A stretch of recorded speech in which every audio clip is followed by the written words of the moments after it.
আমাদের সিলেটের উৎমাছড়া আর তুরংছড়ার মাঝামাঝি এমন একটি সুন্দর হিডেন ঝর্ণা রয়েছে যার কথা এখনো অনেকেই জানে না।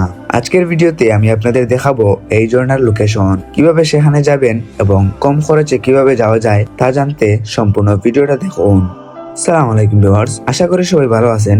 আজকের ভিডিওতে আমি আপনাদের নিয়ে যাচ্ছি সিলেটের এক দারুণ সুন্দর ও নির্জন ঝর্ণায়। এই গরমের দিনে ঠান্ডা ঝর্ণার পানিতে গোসল করার অনুভূতি সত্যিই অসাধারণ। যদি ঝর্ণা ভালোবাসেন তাহলে এই জায়গাটি আপনার অবশ্যই ভালো লাগবে। চলুন শুরু করি যাত্রা। প্রথমে সিলেট শহরের যে কোনো জায়গা থেকে চলে আসবেন আম্বরখানা পয়েন্টে। এখান থেকে বিআরটিসি দোতলা বাস পাবেন। সেই বাসে করে চলে যাবেন বুলাগঞ্জ ব্রিজ। জনপ্রতি ভাড়া পড়বে 60 টাকা। আরেকটি পরামর্শ দেই, যদি বাসের দোতলায় বসেন তাহলে পুরো রাস্তার দুই পাশের সবুজ চা বাগান আর মনোমুগ্ধকর প্রাকৃতিক সৌন্দর্য উপভোগ করতে পারবেন এবং কোম্পানিগঞ্জ ঢুকলেই পাহাড় এর সৌন্দর্য গাড়িতে বসে বসে উপভোগ করতে পারবেন। এই যাত্রাটাও আপনার জন্য আলাদা একটি সুন্দর অভিজ্ঞতা হয়ে থাকবে। প্রকৃতির সৌন্দর্য দেখতে দেখতে আমরা পৌঁছে গেলাম বুলাগঞ্জ কলাবাড়ি ব্রিজে। এখান থেকে চাইলে টমটম অথবা মোটর বাইক ভাড়া করে ঝর্ণার কাছাকাছি যেতে পারবেন।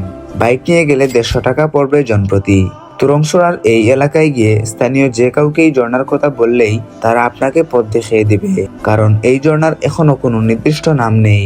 আমরা মোটর বাইকটি এক স্থানীয় ব্যক্তির বাড়িতে রেখে দেই। এরপর সেই বাড়ির ভিতরের পথ দিয়ে হেঁটে ঝর্ণার দিকে যেতে হয়। এখানে একটি গুরুত্বপূর্ণ বিষয় জানিয়ে রাখি, এই ঝর্ণাটি বাংলাদেশের ভিতরে নয়, ভারতের সীমান্তের মধ্যে অবস্থিত।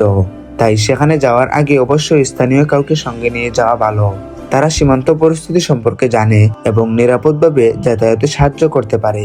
তাদের খুশি করে 50 থেকে 100 টাকা দিলেই যথেষ্ট। যেহেতু এটি ভারতীয় সীমান্ত এলাকার ভিতরে, তাই সেখানে বেশি সময় অবস্থান না করাই ভালো। স্থানীয়দের মতে কিছু সময় পরপর বিএসএফ আসে, তাই ঝর্ণার সৌন্দর্য উপভোগ করে দ্রুত নিরাপদে ফিরে আসাই সবচেয়ে ভালো সিদ্ধান্ত। ফেরার পথে চাইলে তুরংছড়া এবং উৎমাছড়াও ঘুরে দেখতে পারেন। সেখানকার প্রাকৃতিক সৌন্দর্য সত্যিই অসাধারণ। তো বন্ধুরা, আজকের ব্লগটা এখানেই শেষ করছি। ভিডিওটি যদি আপনাদের ভালো লাগে এবং ঝর্ণাটির লোকেশন জানতে উপকার হয় তাহলে অবশ্যই ভিডিওটিতে একটি লাইক দিন, বন্ধুদের সঙ্গে শেয়ার করুন এবং আমার আইডিটা ফলো করতে ভুলবেন না। সবাই ভালো থাকবেন, সুস্থ থাকবেন। আল্লাহ হাফিজ। আবার দেখা হবে নতুন কোনো ভিডিওতে।